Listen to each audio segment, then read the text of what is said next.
si brother-in-law, Atty. Adnan Alonto. Oo. Tawag ng tawag sa akin. Sabi niya, I want to see the mayor. Lalo na ito si Carlo. Hindi sila makahintay. So, they came because of this centerpiece program of yours. It's only you among the presidential who can solve this problem because this problem is in your heart. Alam mo the problem, as you have said, is until now, ang tingin sa atin ng Imperial Manila is we are still a colony of Imperial Manila. So ikaw lang talagang pag-asa ng mga Muslims. We talk about unity. That is impossible, Mr. President, to unite this country without solving this problem. Without seceding from this country.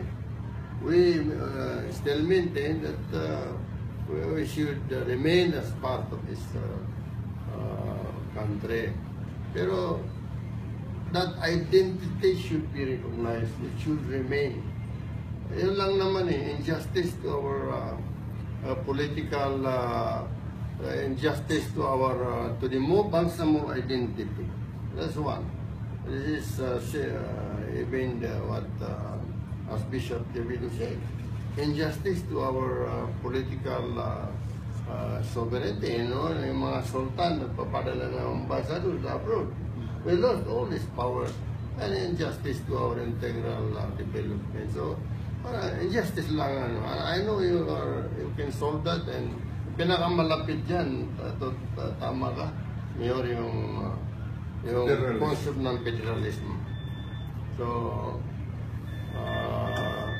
marami sana kami.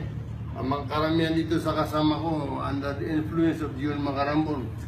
Alam mo, my predecessor, mga 9 years na kami naglaban-laban. Kung lala, magbaril lang kami. He defeated me twice.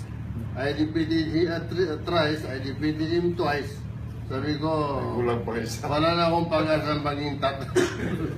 So anyway, we are here because we want to tell you, Mayor, na you might be surprised. Lahat ng Balindong family and all this under our influence tutulong sa iyo. You might be surprised, but there are a lot, almost all Christians believe in federalism. And of the Mindanao problem, hindi lang nila alam yung intricacies ng history.